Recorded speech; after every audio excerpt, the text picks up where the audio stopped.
दोस्तों इस वीडियो में ना हम आर्टिकल्स के बारे में पढ़ने वाले हैं। तो आर्टिकल्स एक बहुत ही इंटरेस्टिंग टॉपिक है। इसके बहुत सारे रूल्स होते हैं, बहुत सारी नई चीज़ें हैं जो आपको इस वीडियो में पता चलेंगी। तो ये नाम सुन के घबराइए मत। हम लोग कई बार घबरा जाते हैं, आर्टिकल्स हैं, समझ नहीं आता कहाँ कैसे यूज़ करना है। तो वो सारी क्लैरिटी ना आपको इस वीडियो में मिलेगी। तो देखते हैं what are basically articles. Okay, so articles are special words used before nouns and noun phrases. तो आप इनको usually noun और noun phrases से पहले यूज़ करते हैं। अब articles ना दोस्तों सिर्फ 3 टाइप के होते हैं, लेकिन इनको यूज़ करने के ना रूल्स बहुत सारे होते हैं। तो वो रीज़न ये है कि कई बारी इन कन्फ्यूजन हम लोग गेज नहीं कर पाते हैं कि कौन सा आर्टिकल कहाँ यूज़ करना है। इसीलिए इनके रूल्स पढ़ना बहुत ज़रूरी है ताकि आपको पता चले कि आप आर्टिकल की ओवर या अंडर यूसेज ना करें। तो जो 3 आर्टिकल्स होते हैं they are a and the. तो ए और एंड जो होते हैं ना उनको डेफिनेट आर्टिकल्स कहा जाता है, लेकिन द को इनडेफिनेट आर्टिकल कहा जाता है। और ये आप जब रूल्स पढ़ेंगे ना तो आपको समझ आ जाएगा कि इनका ऐसा नाम क्यों है। So let's go ahead and read the rules. Okay, तो सबसे पहला रूल क्या होता है? A is used before a consonant sound and an is used before a vowel sound. तो दोस्तों एक चीज़ आपको समझना बहुत इम्पॉर्टेंट है कि consonants and vowels are not just letters, they are basically sounds. तो खाली letters पर मत जाइए, A E I O U है तो ठीक है वही हमारे vowels हो गए, लेकिन ऐसा नहीं होता है। It is vowel and consonants are basically sounds. तो इस चीज़ का खास ख्याल रखिए। यहाँ पे एग्जाम्पल्स देखिए, जैसे chair, C as you already know is a consonant, तो इसलिए आप उसके साथ अ चेयर लगाएंगे। अ टीचर, अ कप, लेकिन our, H, even though it is not a vowel, right? लेकिन जब आप इसको प्रोनाउंस करते हैं H को, you don't call it an hour, right? You don't pronounce it using H. So आप इसको प्रोनाउंस कैसे करते हैं? hour, and a is a vowel sound. तो इसीलिए इसके साथ जब आप यूज़ करते हैं ना, a यूज़ नहीं करते हैं, and यूज़ करते हैं, क्योंकि मैंने आपको पहले भी बताया था कि vowels and consonants are sounds, they are not just letters, right? A book, now a European, so ई चाहे वो एक वाउल साउंड है लेकिन हम उसके साथ अ यूज़ करते हैं। वाई? बिकॉज ये जब आप इसको यूरोपियन को प्रोनाउंस करते हैं ना, you pronounce it as European, right? You don't pronounce it as European. तो समझ गए, इसीलिए साउंड पे जाइए, खाली लेटर पर मत जाइए। An autobiography, obviously because A is a vowel and you all know that. An honest, तो दोबारा जैसे आवर में था ना, आवर में हमने ये चीज़ पढ़ी थी कि आप इसको प्रोनाउंस कैसे करते हैं, वैसे ही ऑनेस्टी को आप प्रोनाउंस हॉनेस्टी नहीं करते हैं, ऑनेस्टी करते हैं। तो जब आप इसमें नोटिस करेंगे ना, it starts with basically a vowel sound, इसीलिए इसके साथ एन यूज़ किया जाता है। दोबारा an M A in English, तो M A it also starts with a vowel sound, that is why इसके साथ हम हमेशा एन यूज करते हैं। क्लियर? तो ये चीज सबसे पहला रूल अपने दिमाग में क्लियर कर लीजिए कि vowels and consonants are sounds, they are not just letters, right? Okay, now let's go to rule number 2. अब रूल नंबर 2 क्या कहता है? रूल नंबर 2 कहता है कि यूज ए और an with singular countable nouns. तो काउंटेबल नाउन्स क्या होते हैं? तो आपको पता ही है, मैंने आपको पहले ही पढ़ा है। तो काउंटेबल नाउन्स वो होते हैं जो काउंट हो सकते हैं, लेकिन आप ए और एन उन काउंटेबल नाउन्स के साथ यूज़ करेंगे जो कि अपनी सिंगुलर फॉर्म में है, राइट? जैसे अ बुक, पेंटिंग्स, क्योंकि it is in the plural form तो आप इसके साथ अ या एन नहीं यूज़ करेंगे। A dog, information, advice, piece of advice, a politician, children, an instrument, a cake, an idea, an easy task. तो ये चीज़ अपने दिमाग में बिठा लीजिए, जो कि दूसरा रूल है, और उसके हिसाब से आप ए या एन वही यूज़ करेंगे जहाँ पर आपको काउंटेबल नाउन्स की सिंगुलर फॉर्म्स यूज़ हुई हैं, उसके बिना नहीं करेंगे। Okay, let's go ahead to the next rule. A or an is used to refer to things which are unknown to the listeners. तो इसीलिए अगर आपको याद होगा हमने डेफिनेट और इनडेफिनेट आर्टिकल्स को कंसिडर किया था, राइट। तो ए और एन को आप इनडेफिनेट आर्टिकल इसीलिए बोलते हो बिकॉज ये उन चीज़ों के साथ यूज़ किया जाता है जो यूज़र्स को पहले पता नहीं होती हैं, राइट। तो द और द आप तब यूज़ करते हो when you refer to things which are known to the listener. तो वो पहले ही लिसनर को पता है, लेकिन अ और एन वहाँ यूज़ किया जाएगा जो कि लिसनर को नहीं पता है पहले से। एग्जाम्पल देखिए ना, I have 2 dresses in my cupboard, a red and a pink. तो यहाँ पे आप रेड और पिंक के बारे में, this is the first time you talking about red and pink, right. और क्योंकि जब आप पहली बार ही बात करें तो ऑब्वियसली लिसनर को तो पता नहीं है, तो इसीलिए जब आपने उसके साथ यूज़ किया so you used a with that, right. लेकिन जब आप उसके बारे में आगे बात करेंगे तो आप उसको द से रेफर कर सकते हैं। वो इसीलिए कर सकते हैं बिकॉज अब लिसनर को पहले ही पता है what you are talking about. तो the red one belongs to me but the pink one belongs to my sister. So obviously पहले जब आपने रेफर किया था तब लिसनर के लिए वो चीज़ नई थी, इसलिए आपने उसके साथ अ यूज़ किया। लेकिन कंसेक्यूटिवली जब आप उसके बारे में बात करते गए तो वो लिसनर को पता चल गया, और क्योंकि वो लिसनर को पता चल गया इसलिए आप उसके साथ द यूज़ करेंगे। आगे देखिए, we are looking for an apartment. तो यहाँ पे भी अपार्टमेंट के बारे में तो कुछ बताया नहीं है, राइट। और क्योंकि कुछ बताया नहीं है इसलिए आप वो लिसनर के लिए कोई चीज़ नहीं है, that is why you using an with that, right. I ate an apple yesterday. तो एन एप्पल दोबारा आपने क्योंकि इसके बारे में पहले रेफर किया है, इसके बारे में कुछ एक्सप्लेनेशन नहीं बताया, कुछ बोला नहीं है इसके बारे में, दैट्स वाई हम इसके साथ एन यूज करेंगे। The Apple was juicy and delicious. लेकिन जब आपने पहले एक बार ही उसके बारे में बात कर दी तो आगे जब आप उसको रेफर करेंगे ना, you can use the with that because अब तक वो लिसनर को पता है कि आप किसके बारे में बात कर रहे हैं। There are some drops of water on the table. तो आप यहाँ पे बोलेंगे टेबल तो पहली बार यूज हुआ है, हम इससे द क्यों यूज कर रहे हैं। तो हम द इसलिए यूज़ कर रहे हैं क्योंकि पहले हमने उसके बारे में कुछ तो बता दिया ना। तो चाहे हमने उसके बारे में पहले बताया या पिछले सेंटेंस में रेफर किया, लेकिन कुछ तो उसके बारे में बोला गया है। तो जब कुछ उसके बारे में बोला गया है तो in that case also you can use the with it. The house in pink is where I live. तो यहाँ पे भी द हाउस इन पिंक इसीलिए यूज़ किया गया है क्योंकि आपने द से रेफर करने के बाद उसके बारे में कुछ बताया हुआ है। आपने ये चीज़ बोला है कि that is the place where I live, right.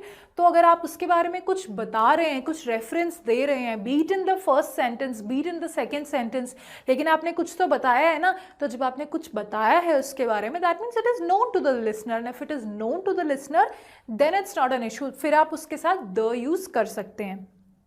Okay, where is the pen that I gave you yesterday. तो यहाँ पे आपने द पेन बोल दिया और वो आपने इतनी कॉन्फिडेंटली इसीलिए बोला क्योंकि उसके आगे आपने उसके बारे में सेंटेंस में डिफाइन किया है।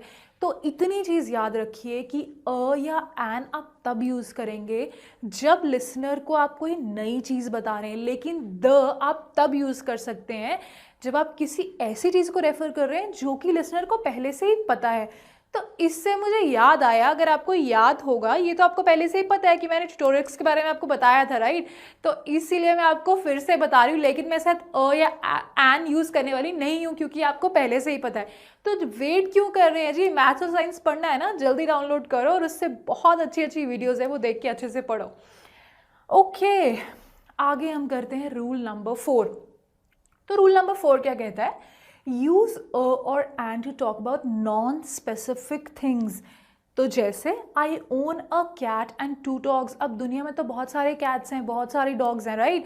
तो आप कुछ नॉन स्पेसिफिक के बारे में बता रहे हैं ना, तो इसलिए आप वहाँ पे अ या एन यूज़ कर सकते हैं। अब आगे देखिए, I visited a doctor yesterday because I had fever. तो यहाँ पे आपने doctor is again non specific, आपने नाम तो स्पेसिफाई नहीं किया, आपने कुछ उसको स्पेसिफिकेशन तो नहीं बताई है ना। तो इसीलिए आप उसके साथ अ या एन यूज़ कर सकते हैं depending upon the word if it starts with a vowel और अ कॉन्सोनेंट साउंड।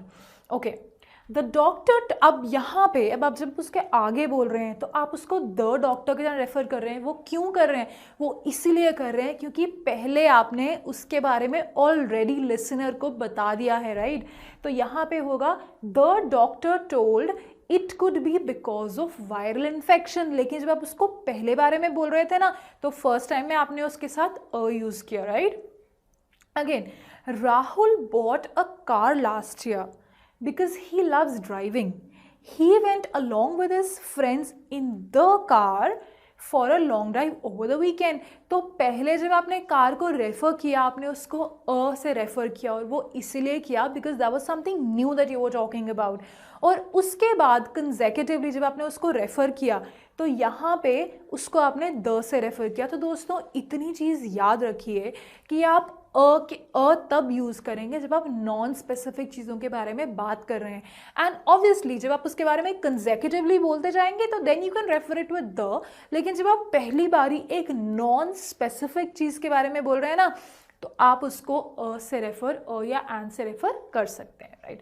ओके, तो आगे देखिए रूल नंबर 5। रूल नंबर 5 क्या कहता है?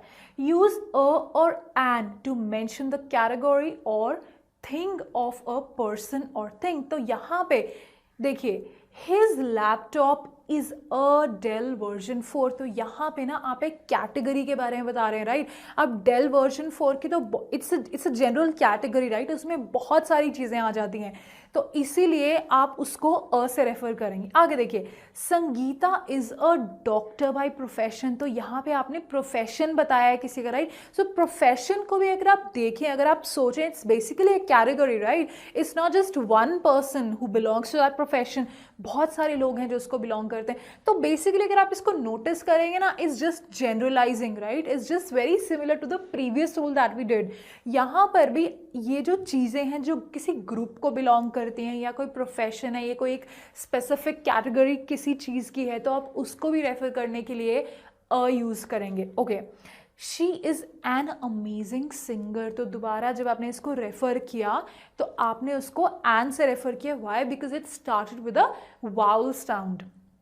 Okay, I have a couch at home which can be used as a bed as well. तो दोबारा आपने a couch की तरह उसको रेफर किया है और उसके बाद a bed की तरह रेफर किया है, right? Because again it is like a category, right? It's not something that is very which is just on its own, which is just unique. No, it is a full category that you are referring to. Raj always wanted to be an actor. तो दोबारा जब आप profession की बात करेंगे ना, तब भी आप ये अ या एन उसमें यूज कर सकते हैं, depending upon whatever it's starting with. Okay, आगे देखते हैं rule number 6। No articles should be used to generalize plural and uncountable nouns, whereas a और an to generalise singular countable nouns. तो don't get confused, अगर आप किसी plural, right, या फिर अनकाउंटेबल नाउन को रेफर कर रहे हैं ना, तो उसके साथ आप कोई आर्टिकल यूज नहीं करेंगे। जैसे I prefer coffee over T. तो कॉफ़ी क्या है? Coffee is again an uncountable noun. और टी क्या है? T is also an uncountable noun, इसलिए आपने इसके साथ कोई आर्टिकल यूज नहीं किया है अगेन। और दूसरा क्या है? प्लूरल। तो प्लूरल नाउन भी अगर आपने यूज़ किया होगा ना, तो आप उसके साथ भी कोई आर्टिकल यूज़ नहीं करेंगे। जैसे डॉग्स आर वेरी लविंग। तो दोबारा डॉग्स क्या है? It is the plural form of a countable noun, right. तो आर वेरी लविंग, इसलिए आपने इसके साथ कोई भी आर्टिकल यूज़ नहीं किया है। आगे देखिए, whereas अ और an to generalise singular countable nouns. जैसे अब यही चीज़ जब आपने इसको प्लूरल फॉर्म में बोला था तो आपने कहा था डॉग्स, राइट। लेकिन आप अगर आप इसको सिंगुलर फॉर्म में बोलेंगे तो आप क्या बोलेंगे? A dog is a very loving animal. Why? Because it is the singular form. Clear? जब आप उसको सिंगुलर में यूज कर सकते हैं, जब आप उसको सिंगुलर में रेफर करेंगे, तो in that case you can use a और and depending upon a consonant और a vowel sound. A doctor's job is very tough. दोबारा यहाँ पे सिंगुलर नाउन यूज़ किया गया है, और अगर वो सिंगुलर नाउन है तो उसके साथ आप अ या एन यूज़ कर सकते हैं। Ayesha enjoys watching horror movies. तो यहाँ पर क्या है? यहाँ पे आपका जो मूवीज़ है it is a plural noun, तो इसलिए आप उसके साथ कोई भी आर्टिकल यूज़ नहीं करेंगे। Clear? Okay, now let's go to rule number 7। अब रूल नंबर 7 क्या कहता है? वो ये चीज़ कहता है कि no articles should be used with कुछ सिचुएशंस हैं जहाँ पे आपको कोई आर्टिकल यूज़ नहीं करना होता है। जैसे आप प्रॉपर नाउन्स को रेफर कर रहे हैं, for example India, Bombay, Dubai, Chanel, Nike, तो ये सब क्या है? ऑल ऑफ दीज आप प्रॉपर नाउन्स, तो आप इसके साथ कोई भी आर्टिकल यूज़ नहीं करेंगे। लेकिन exceptions, English is a language of exceptions, right? तो एक्सेप्शंस में आप द कब यूज़ करते हैं? कुछ ऐसी कंट्रीज़ हैं जिनके नाम को रेफर करने के लिए यू कैन यूज़ द, जैसे the USA, the West Indies, the Middle East, the UK, the Himalayas. तो इनके साथ दो you are referring to proper nouns, लेकिन आप इनके साथ द यूज़ कर सकते हैं, राइट? और दोबारा, not where you do not have to use any article is, these are names of languages और games, जैसे Hindi, English, French, Telugu, cricket है, हॉकी है, बास्केटबॉल है, कोई भी ऐसे गेम्स हैं उनके भी साथ आप, या फिर लैंग्वेजेस हैं उनके भी साथ आपको आर्टिकल यूज़ नहीं करना होता। ओके, अब एक चीज़ है, कई ऐसी एक्सप्रेशंस होती हैं जो फिक्स्ड होती हैं, तो इनमें आप इंस्टेड ऑफ यूजिंग एन और द, कुछ फिक्स्ड इनके साथ आप वर्ड्स यूज़ करते हैं, जैसे at home, at work, go to bed. तो ये फिक्स्ड एक्सप्रेशंस है, इनके साथ आप आर्टिकल्स नहीं यूज़ करेंगे, right? Travel by bus, by car, by plane, by train, या फिर at noon, at night, on Sunday, Monday, Tuesday. तो ये कुछ ऐसे फिक्स्ड एक्सप्रेशंस हैं which are said the way it is, right? They are fixed, we don't change them, we don't change whenever we refer to them, right? तो दोस्तों, these were the rules जो कि आप आर्टिकल्स के time में use करते हैं। अब हम कुछ क्वेश्चंस प्रैक्टिस करते हैं, right? Okay, are you coming to dash party next Sunday? तो यहाँ पे क्या सही आर्टिकल आएगा? Are you coming to the party next Saturday? तो द इसीलिए यूज़ कर रहे हो आप बिकॉज आप पार्टी के बारे में कुछ बता रहे हो, right? So you telling are you coming to the party, तो वो पार्टी जो कि नेक्स्ट सैटरडे को है, तो आप वहाँ पे आ रहे हो। तो आपने चाहे फर्स्ट सेंटेंस में लेकिन कुछ तो बताया ना उसके बारे में, इसलिए आप उसमें द यूज़ कर सकते हो। आगे देखिए, I bought dash new TV set yesterday। तो दोबारा यहाँ पे I bought a new TV set yesterday because आपने इसमें TV set के बारे में कुछ भी नहीं बताया। This is very new to the listener, तो इसलिए आपने उसमें a यूज़ किया है। Now third, I think dash man over there is very ill, he can't stand on his feet। तो यहाँ पे पहले ही सेंटेंस में आपने मैन के बारे में कुछ तो बताया है ना, कुछ तो उसके बारे में डिस्क्राइब किया, डिस्कस के लिए किया, तो इसीलिए यहाँ पे क्या यूज होगा? The. I think the man over there is very ill. Okay, I watched dash video you had sent me. तो अगेन यहाँ पे भी अगर आप ऑब्जर्व करेंगे तो वीडियो के बारे में कुछ बताया गया है। वीडियो कौन सी वीडियो? जो कि आपने मुझे भेजी, यानी कि कुछ तो there is a reference about the video, right? तो इसलिए यहाँ पे आप क्या यूज करेंगे? The. She was wearing dash ugly dress when she met him. तो शी वॉज वेयरिंग और an ugly dress when she met him. तो आप यहाँ पे एन इसीलिए यूज कर रहे हैं बिकॉज उस ड्रेस के बारे में आपको कुछ और नहीं बताया गया है कि वो ड्रेस मैंने तुम्हें दी थी या वो ड्रेस तुमने वहाँ से ली थी, और कुछ भी नहीं बताया गया ना, सिर्फ नाम बताया गया, शी वोर एन अगली ड्रेस। तो उसने वहाँ पे अगली ड्रेस पहनी थी, तो इतना ही बताया कि it was an ugly dress, और उसके बारे में आपने कुछ बताया नहीं, so it is new to the listener. इसलिए आप वहाँ पे she was wearing an ugly dress when she met him. I am crazy about reading dash history books. तो इसमें कोई आर्टिकल आएगा? बिल्कुल सही है जी, कोई आर्टिकल नहीं आएगा, और वो इसलिए नहीं आएगा क्योंकि यहाँ पे क्या यूज़ किया गया है? काउंटेबल नाउन तो है लेकिन वो उसकी प्लूरल फॉर्म में है, राइट? तो इसलिए आप यहाँ पे कोई आर्टिकल यूज़ नहीं करेंगे। She was returning from dash when I met her. तो she was returning from dash, तो यहाँ पे भी रिटर्निंग फ्रॉम स्कूल, यहाँ पे भी कोई आर्टिकल यूज़ नहीं होगा। Okay, she is dash nice girl, so she is a nice girl. तो आप यहाँ पे नई चीज़ बता रहे हैं, राइट? तो इसीलिए यहाँ पे अ यूज़ होगा। Do you want to go to dash restaurant where we first met. तो दोबारा यहाँ पे रेस्टोरेंट के बारे में आप सेम सेंटेंस में ही से लेकिन कुछ बता तो रहे हैं ना, तो जब आप कुछ बता रहे हैं तो आप उसमें क्या यूज़ करेंगे? The. Okay, they are going to open dash new shops here. तो यहाँ पे कोई आर्टिकल लगेगा? नहीं लगेगा। वो इसलिए नहीं लगेगा बिकॉज यहाँ पे शॉप्स यूज़ किया गया है which is a plural form, तो इसलिए आप यहाँ पे कोई आर्टिकल नहीं लगाएंगे। He thinks that dash love is what will save us all. तो यहाँ पे दोबारा आप इसके साथ कुछ आर्टिकल लगाएंगे? नहीं लगाएंगे। क्यों? क्योंकि why? Because love is uncountable. He thinks that love is what will save us all. Okay, are you at dash home? Are you at home? तो यहाँ पे भी कोई आर्टिकल नहीं लगेगा, राइट? तो दोस्तों जैसे हमेशा होता है, अगली स्लाइड में इनके आंसर्स आपके लिए रेडी हैं, आप रेफर कर सकते हैं। So this was all about article. तो दोस्तों मिलते हैं दोबारा अगली वीडियो में, तब तक के लिए हैव अ गुड डे।